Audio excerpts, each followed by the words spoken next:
Welcome to part 2 of Murder in a Cab. Visit brooksaudiobooks.com for an awesome collection of unique, full-length audiobooks. And be sure to subscribe to be notified when new books are released. Chapter 5. Once the two men were comfortably settled in the reporter's study, Quentin brought out pipes, tobacco, and writing materials. "All right," he said as he got ready to write. "I'll start with what I'll call the cab mystery. There's already plenty of interesting data in this case. I'll read as I write, and feel free to jump in with suggestions or critiques as thoughts come to you. First, the deceased is about 50 years old and was likely employed in a commercial or financial institution, probably as a bookkeeper, earning a decent salary." "Wait a minute, Quentin," Fletcher chuckled. "I thought you planned to establish a solid base of facts before letting your imagination run wild." "Really?" the reporter asked, feigning surprise. "Well, the only fact you've provided is the approximate age of the deceased. The rest is purely speculative. How can you be sure about his job and salary?" "Right, I forgot you hadn't followed the logic of my reasoning. Here it is. The dead man's sleeves, on the underside below the elbow, were worn smooth. This suggests he worked at a desk of some sort." "Or maybe behind a counter," Fletcher chimed in with a smirk. "No, that theory doesn't hold up. A clerk behind a counter might occasionally lean on his forearms, but consistent contact with the counter leaves a distinctive wear line across the front of his trousers, positioned according to the person's height. That wear wasn't there on this man. Furthermore, his waistcoat was frayed and worn at the level of the fourth button from the top, so I maintain he was used to working at a desk. Now, while the trousers aren't brand new, they aren't baggy at the knees either, and they lack the seams that would indicate they'd been pressed with a trouser stretcher. Therefore, I conclude he worked at a high desk. The man stood while doing his job. Most men who stand at high desks are typically bookkeepers of one sort or another. So, as I mentioned earlier, it's reasonable to assume this man was one as well. As for his salary, I can't claim to know the exact figure, of course. However, when a man, who clearly isn't a dandy, has his clothes tailored from imported fabric, and when his shirt, hat, and shoes are all of good quality, it's fair to conclude that his income was quite decent. Now, let's continue organizing my findings. Secondly, the man in the cab died from a bullet wound suffered at very close range. In fact, the weapon must have been pressed against his body, or very near it, because the coat is severely burned from the gunpowder. On those points, at least, Dr. Fletcher agreed, I can concur with you. The bullet likely pierced the upper lobe of the left lung. Yes, Quentin added, and it exited from the back, much lower than the entry point. What makes you think it exited? The wound in the back might have been caused by another bullet fired from behind. That theory could hold water, were it not for this, Quentin replied. With that, the reporter pulled out his watch, opened the case, and using the blade of his penknife, removed a tiny object from the surface of the crystal, handing it to the doctor. "Take a look at this," he said, sliding over a magnifying glass. Dr. Fletcher examined the small object closely. "A splinter of bone," he concluded after some time. "Yes, I found it near the wound on the back. How did it end up there?"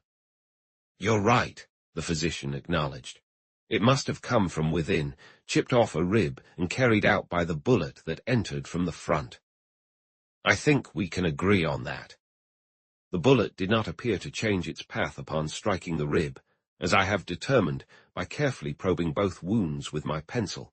Their angles align perfectly. This detail is significant and leads me to point 3, which I have illustrated with diagrams drawn to scale from the measurements I took earlier today." As he spoke, the reporter handed his friend a sheet of paper covered with geometrical figures. The first diagram illustrates the angle at which the bullet traveled in relation to the horizontal plane. The second shows the tilt from right to left. The first angle is close to 60 degrees, while the second is nearly 45 degrees. The angle from right to left indicates that the shot was fired from the right side of the deceased. So we have two possibilities. Either the shot was fired by the man himself, holding the weapon in his right hand, or it was discharged by an assassin positioned close to the victim's right side. The first scenario, taken on its own, is plausible, but it suggests a very awkward and unconventional posture for a suicide while pulling the trigger. On the other hand, the deceased stood at 6 feet 1 inch tall. To shoot down at that angle of 60 degrees at a man of his height, the shooter would have to be a giant or standing on a chair or another equally elevated spot, unless the victim was sitting when the shot rang out. "Sitting," Fletcher exclaimed in disbelief. Of course he was sitting since he was in the cab. "That leads us to point 4, which adds a layer of intrigue to this case," Quentin said seriously. "The shooting didn't occur within the cab." "It didn't happen in the cab." "No, if it had, the bullet would have lodged in the cushions, but it wasn't there." "It could have fallen out into the street during the collision," Fletcher proposed. "No, I searched every possible spot where it could have landed. If it had been there, I would have found it, especially since the area was brightly lit by an electric lamp, as you'll recall."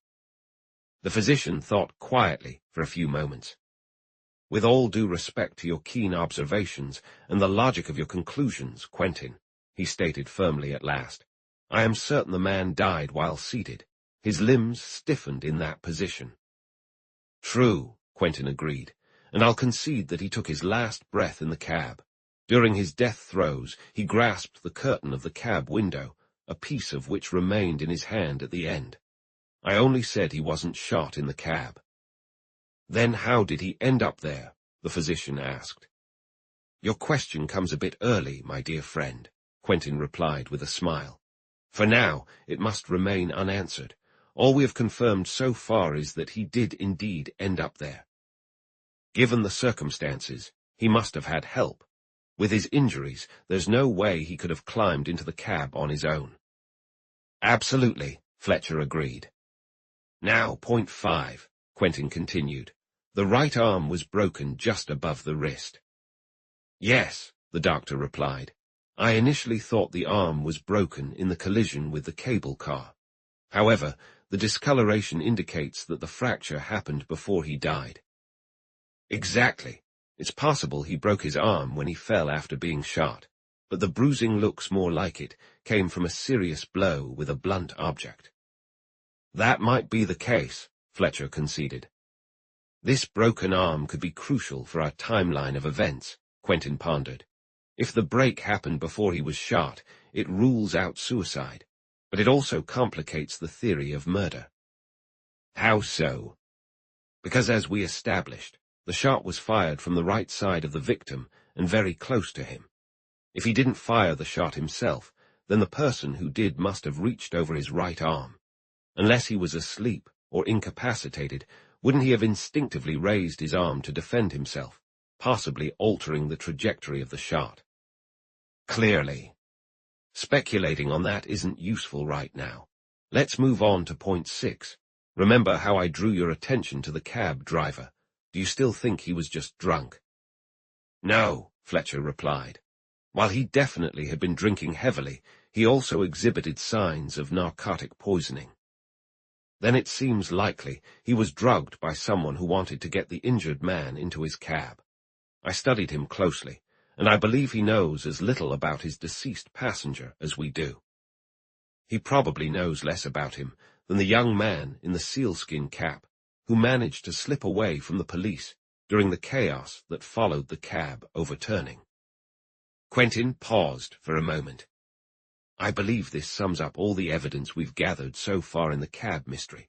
It's fairly satisfactory, considering it's circumstantial evidence, and therefore completely truthful. In the Knickerbocker Bank mystery, however, we have no solid information at all. Everything we've heard comes from unreliable witness accounts, and it's been passed along third or fourth hand. There's one fact that might, or might not, prove significant. Have you noticed that these two mysteries are happening at the same time, which means they might be related?" "Do you think there's a connection between the two?" Fletcher asked, intrigued.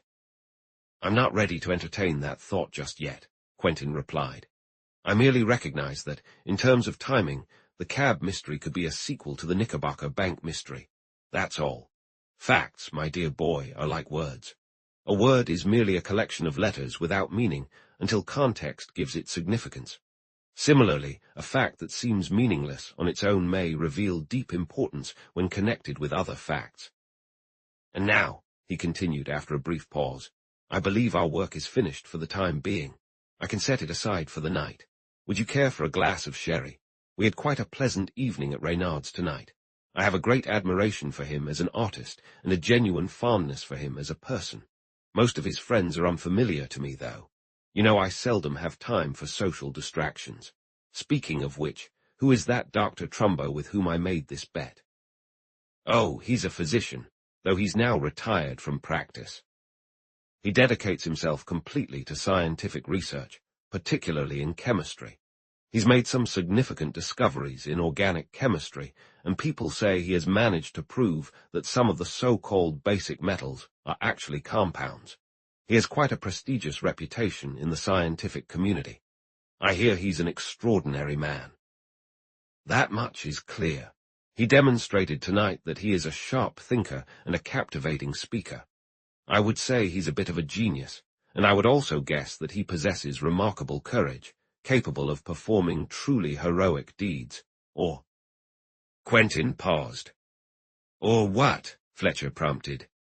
Or the most appalling cruelty in crime. It all hinges on whether his great intellectual gifts are matched by a compassionate heart. That's a point I'm uncertain about. Chapter 6. Reynard was an amateur in art just as he was in life. If he hadn't been wealthy, he might have become a great artist. But without the push of poverty, he seemed unable to commit to any real effort. Occasionally, he would be struck by a burst of energy, and for weeks at a time, he would lock himself away in his studio, crafting something he could be proud of. However, that drive would soon wane, and he would fall into a routine where his palette and brushes were picked up only sporadically. By the age of 28, Reynard had produced a handful of paintings that received favorable reviews at the annual exhibitions of the Academy of Design, with critics labeling them as promising. Yet, that promise remained unfulfilled, and while he possessed undeniable talent, it was clear he would never elevate himself to the status of a genius in his field. Quentin, with his keen understanding of people, recognized the artist's latent abilities. At times, he was unable to hide his frustration at his friend's aimless drifting through life. Despite their differences, the two men respected each other deeply, each admiring the very qualities in the other that he felt he lacked. Reynard lived in a trendy part of the city in a bachelor apartment, complete with a spacious and stylish studio, outfitted according to the latest artistic trends. On that particular New Year's morning, after waking and noticing the bright sunlight filtering through the tightly drawn blinds, he stretched with a leisurely yawn and was about to sink back into the pleasurable haze of drowsiness that follows a good night's sleep. Just as he was getting comfortable, however, a sharp knock on the bedroom door startled him. Most men in his position would have shown some irritation at being so abruptly disturbed. But there was no hint of annoyance in Reynard's cheerful voice as he exclaimed, "You can't come in yet, Mrs. Omeka. I'm asleep, and I plan to stay that way for at least another hour. Surely you haven't forgotten that today is a holiday. Happy New Year. You have plenty of time to catch several masses before." "Get up, you old lazybones. Don't keep a man waiting at your door in this unwelcoming manner, especially when he's in a rush," interrupted a voice that wasn't that of the housekeeper, Mrs. Omeka.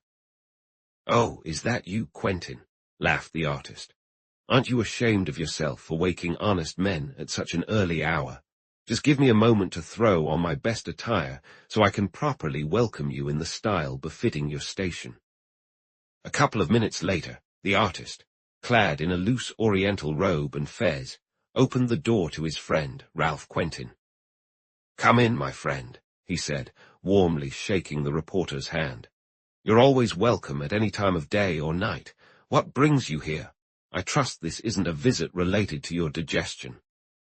"No," replied Quentin.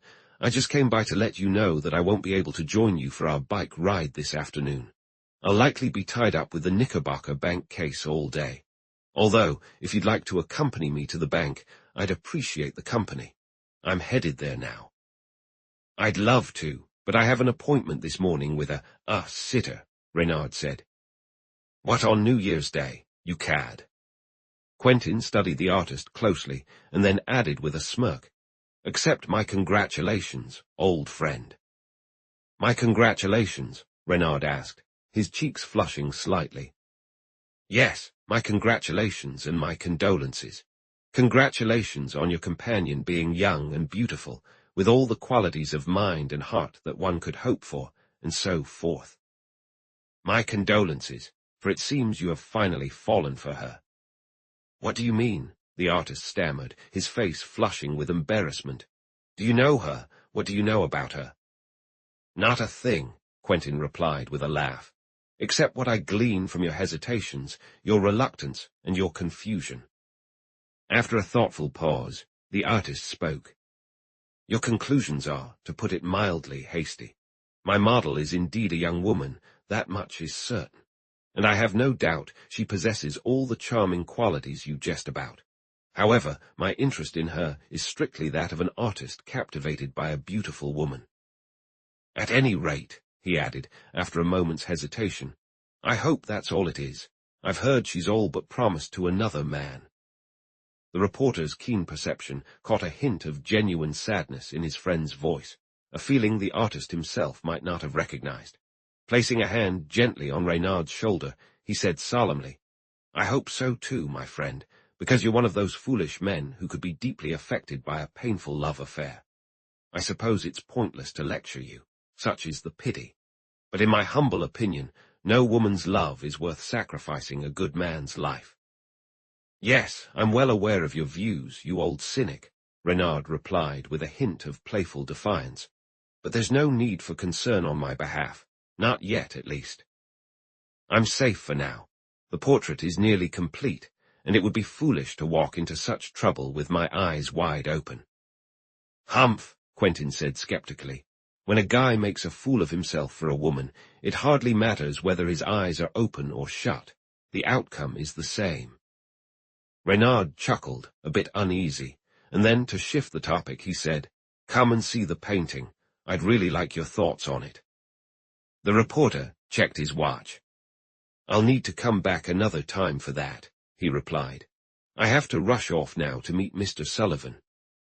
He moved toward the door, but then suddenly turned back to Reynard and extended his hand, which the artist grasped warmly. Take care, my friend, he said affectionately. Be as sensible as you can, and don't go playing with fire. Before Reynard could respond, the reporter was already gone. The artist stood in thoughtful silence until he could no longer hear his friend's footsteps fading into the distance. Then he walked slowly back into the studio. In the center of the room stood an easel with the portrait of a stunning young girl. Reynard stared at it intently for a long moment before letting out a barely noticeable sigh. Quentin is right, he murmured to himself as he finally turned away, and I'm such a fool. Chapter 7. In a part of the city that is quickly yielding to the relentless advance of commerce, a few old-fashioned houses still stand, the last remnants of what was once an aristocratic neighborhood. One by one, their neighbors have been dismantled or replaced by the tide of trade, leaving these ancient homes to defiantly present their somber brownstone facades like enormous tombs amid a bustling marketplace.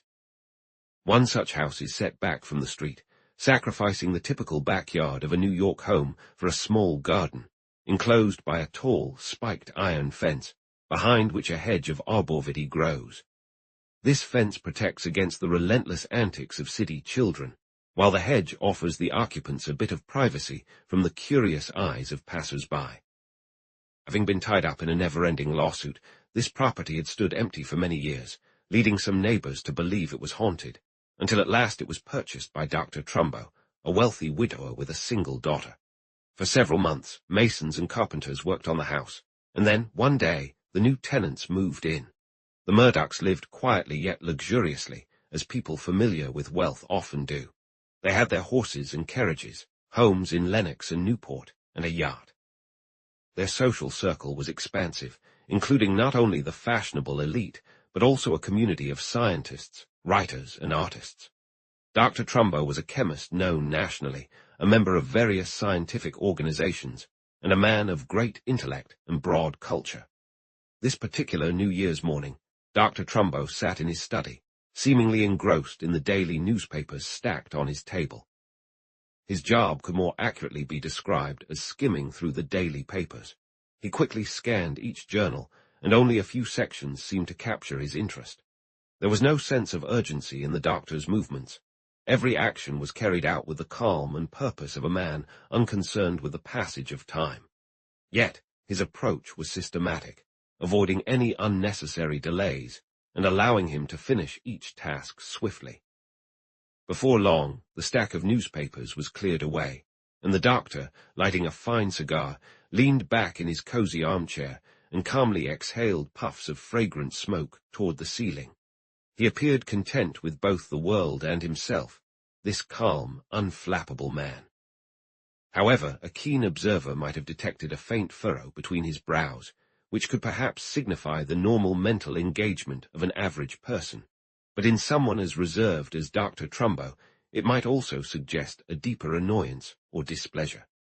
While he sat in this thoughtful pose, a rustle of skirts could be heard outside, followed by a gentle knock at his study door. "Come in," Trumbo called, removing the cigar from his lips. The door opened, revealing a tall and lovely young woman, clearly just out of her teens. "Am I disturbing you, Father?" she asked, stepping lightly into the room. "No, Dahlia," he replied courteously. "As you can see, I'm enjoying a moment of dolce far niente." The young woman let out a clear, melodious laugh, as her gaze fell on the stack of newspapers. "If reading a dozen newspapers counts as dolce far niente, then I'd imagine you'd find hard work a refreshing change." "Oh," her father responded, "the effort I've put into those hasn't been much at all. I have only been catching up on the news from the morning papers." "Yes," he replied, noticing her surprise. "It takes a lot of skim milk to get just a bit of cream." The last paper Trumbo had been looking at rested on the desk in front of him. From the densely printed columns, bold headlines jumped out. "Murder in a cab. Mysterious assassination of an unknown man in broad daylight. Cab driver Rally claims he knows nothing of the crime." Miss Trumbo's gaze lingered briefly on these words. They sparked in her only a mild curiosity typical of events that capture fleeting human interest, but lose their urgency when relegated to the pages of a newspaper, served to an audience already inundated with sensational stories. "Mary said you wanted to talk to me," the young woman said after a brief silence. "I thought I'd drop in to see you before heading to Mr. Reynard's." "Going to Reynard's?" Trumbo asked, his sharp eyes studying her intently. "Ah, yes, I remember he mentioned the appointment last night. How is the portrait coming along?" "It's nearly complete. Probably just one or two more sittings at the most." Dahlia appeared slightly unsettled under the intensity of her father's gaze. She settled into an armchair, wearing an expression of respectful anticipation. Not a word of affection had passed between them, not a single embrace had been exchanged. The relationship between this reserved man and his lovely daughter resembled that of polite, if somewhat distant, relatives. On one side, there was the unwavering courtesy of a worldly man towards a woman. On the other, the respectful demeanor of a well-bred young girl towards someone significantly older. But the warmth of genuine affection, typical between a father and daughter, was entirely absent. Yet Dahlia Trumbo was naturally affectionate and open-hearted. During her mother's lifetime, the two women had been inseparable, bound by a deep and mutual understanding. Mrs. Trumbo had been unable to care for herself for many years before she passed away, and for much of that time, Dahlia lived either abroad or in the south to escape the harshness of the northern climate. As a result, her father, deeply absorbed in his work and scientific studies, hardly saw his daughter during her childhood. To Dahlia, he felt more like a stranger. When she finally returned home after her mother's death, heartbroken and seeking solace, she was just 16. In those early days of her grief, yearning for sympathy and comfort, she turned to her father. He offered her kind attention and the abundance of luxuries that wealth could provide, but what she truly needed, a heartfelt connection, remained missing. Yet, beneath the cold and selfish demeanor of the chemist, Dahlia had managed to touch a part of him that had never been stirred before. It was likely that the feelings he experienced for his beautiful daughter represented the closest he could come to genuine human affection. If she had been more perceptive, perhaps she would have continued to reach out and gradually melted his icy reserve. But Dahlia was proud and impulsive, and after feeling deeply disappointed by her first attempt to seek love from her father, she withdrew into her own solitude. From that point on, she met his polite distance with her own restrained respect. The unusual dynamic, initially maintained by her efforts, lost its strangeness over time, eventually solidifying into a habitual pattern that both of them accepted as the natural state of their relationship. In the early days of her grief and disappointment, Dahlia sought solace in her books. With the freedom to shape her own life, she devised a course of study that eventually earned her a place at one of the top women's colleges. Upon returning home, she took on the responsibility of managing her father's household as best as she could, and she gracefully presided over the social events that made Dr. Trumbo's home well known. Before Dahlia's arrival, her father's interactions with society had mostly been through clubs and scientific organizations. He was welcomed in the homes of New York's elite, but without a woman to host at his own place, he couldn't reciprocate the generosity he received. With Dahlia's presence, everything changed. She was eager to channel her energy into welcoming her father's guests, and with her remarkable intelligence and charm, she managed to create a vibrant salon that drew the attention of many notable figures in art, literature, science, and fashion. Young men, dazzled by her beautiful eyes, often found themselves enchanted, only to risk getting burned by the intensity of her allure. During her 2 seasons, Miss Trumbo turned down several of the city's most eligible bachelors, much to the relief of those who hadn't mustered the courage to approach her yet, and to the chagrin of a few well-meaning young women and some scheming mothers. The latter could not help but criticize the selfishness of a young girl who had promised herself to someone, thereby temporarily withdrawing a potential marriage prospect from the available pool. Eventually, that commitment would likely return to the market when she chose that one special bond to which she was bound by the laws of both church and state. The truth was, Dahlia Trumbo held high expectations for her life. She was determined that if she ever entered the realm of marriage, it would be with a solid affirmation of finding within that union a fulfilling outlet for the deep affection that had long been dormant in her heart. None of the young men who had sought her hand seemed worthy of the profound love she was prepared to give. Consequently, she remained poised for her fate. "You wanted to see me, sir?" Dahlia gently prompted. "Yes," Trumbo replied thoughtfully. "I wanted to talk to you about." He scrutinized her face as if searching for the impact of his words. The warmth in his eyes was nearly affectionate, but Dahlia lacked the skill to interpret the subtle shifts in his expression. She looked up, curious, noting only the slight pause in her father's usual speech. "About a young man," Trumbo continued, a teasing smile on his face. A flush rose to Dahlia's cheeks, and she stared off into the distance. "A young man who admires you greatly, and who—" "Did he ask you to tell me this?" Dahlia interjected, slightly impatient. "Oh, no," the chemist laughed. "He's too eager to express it himself. He is quite the passionate fellow, but I thought it polite to prepare you." "Can I ask the name of this young man?" the girl interrupted. "Did I say he was my protégé?" Trumbo replied softly. "I certainly did not mean to give that impression. His name is Oliver Thomas Oliver." A blend of amusement and annoyance flickered in Dahlia's eyes. Trumbo did not miss a detail. "From the way you reacted to the mention of that gentleman's name, it seems his advances won't find much favor with you." "I'm not aware that I've ever given Mr. Oliver any reason to think otherwise," Dahlia replied, her tone stiff. "And yet you must have noticed his attentions over the last few months, since it's been perfectly obvious to everyone else, you mean?" "Indeed," Trumbo said, amused. But I still wonder, without being outright rude, how much more you could have done to indicate that you find his attentions unwelcome. Then let me be clear, Dahlia said thoughtfully. I really can't see how I could have shown him more directly that I find his advances distasteful. Then I take it, Trumbo said with a smile, that you wouldn't be heartbroken if... He paused, choosing his words carefully.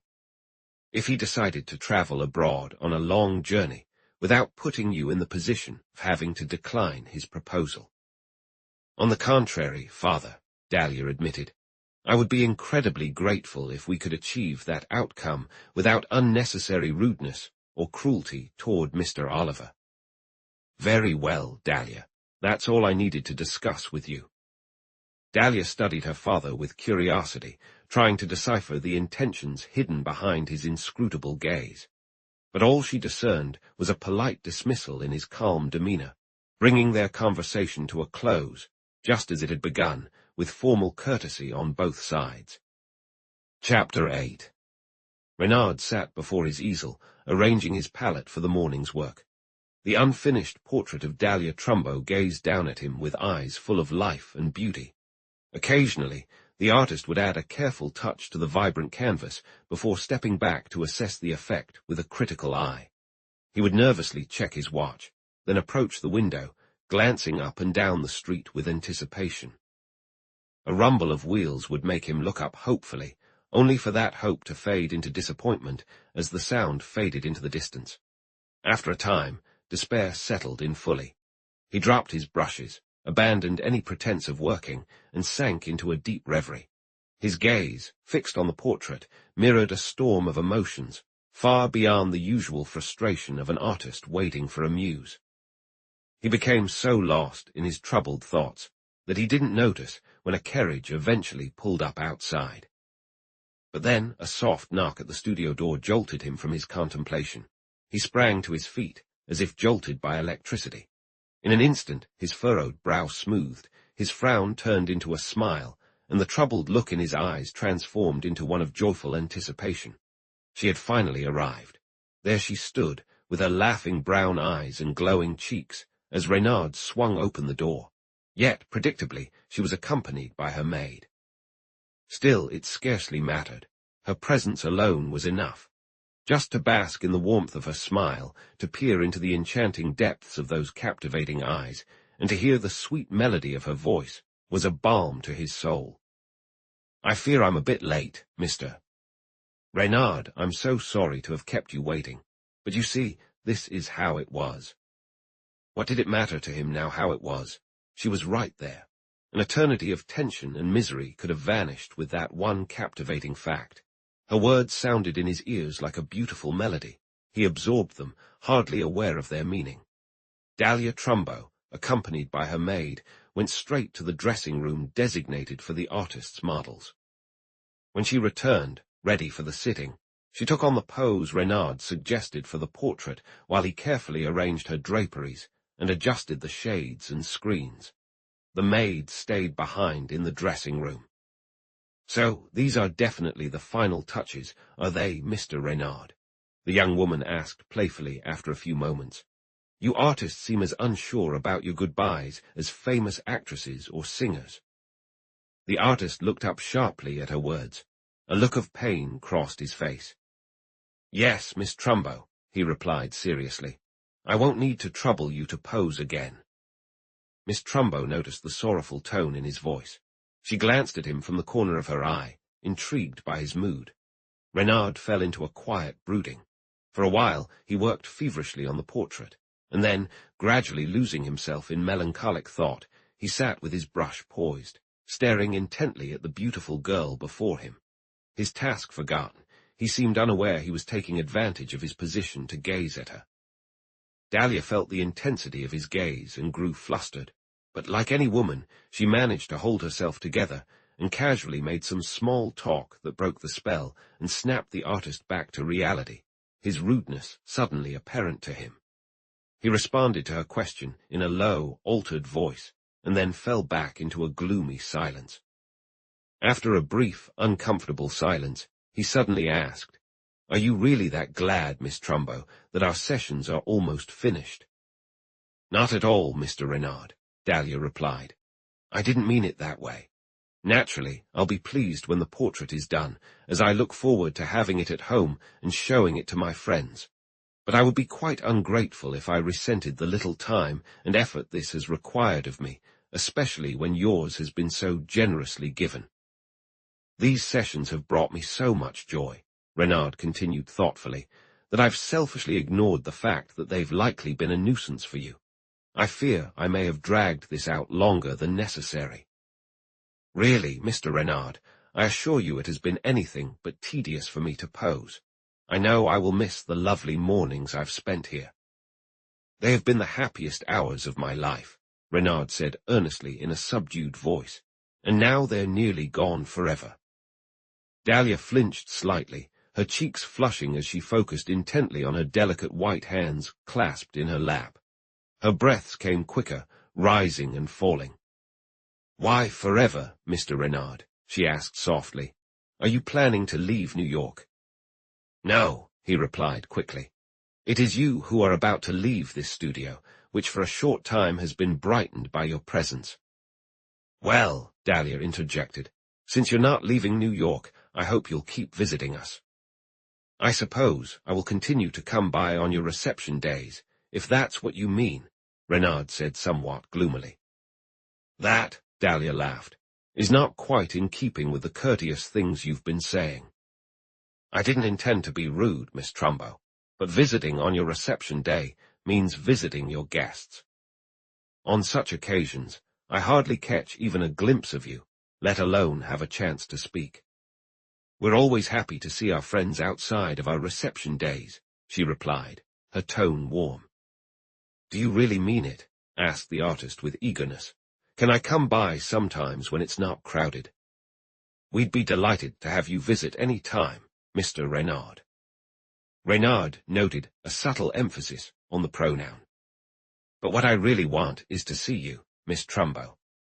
Once again, the young woman's expressive eyes fell to her delicate hands resting in her lap, and he noticed a barely discernible flutter beneath the lace at her throat. The artist's gaze remained fixed on her. I would be pleased to have you call at any time, Mr. Renard, she said after a brief pause. What more could any reasonable young woman say? It's often not just the words, but the way they are spoken that conveys meaning. Yet it holds true that a lover is rarely a reasonable man. Renard was still not satisfied. He was about to speak again when a knock sounded at the door. It was the hall boy with a letter. Miss Trumbo, he asked, glancing toward her. For me, Dahlia said, surprised. Yes, miss. A gentleman left it for you. Dahlia took the letter, examining it with curiosity for a moment. Then, excusing herself, she tore open the envelope and unfolded the note inside. Instantly, a deep flush colored her cheeks, and annoyance crossed her features. She quickly glanced up at Renard, who appeared focused on the background of his painting. The hall boy waited expectantly. There's no answer, Dahlia said quietly. And as the strict demands of fashion either prevented a woman from having pockets or dictated that they be placed in nearly impossible spots, the young girl dropped the letter and its envelope into her lap and took up the pose again. Renard tried to pick up the conversation where they had left off, but his attempts were fruitless. Both he and Dahlia were lost in their own thoughts for the rest of the sitting. When the time finally came for Miss Trumbo to leave, Renard walked her to her carriage. He stood watching until it vanished around the corner, then returned to the studio, feeling gloomy. As he entered the room, his gaze drifted blankly to the floor, where he noticed a white piece of paper lying there. Without thinking, he nudged it aside with his foot. The sunshine seemed to have faded with Dahlia Trumbo, leaving a shadow over the space and its solitary occupant. The artist attempted to work, but restlessness and melancholy engulfed him. Eventually, he tossed down his brushes, stood up from the easel, put on his hat and coat, and stepped out for a walk, hoping that some fresh air and exercise would dispel the heavy gloom settling in his heart. During his aimless stroll, he ran into some friends who convinced him to spend the rest of the day in their company. He returned to his bachelor quarters late in the evening, physically drained enough to fall into a deep, restorative sleep that comes easily to the young and strong.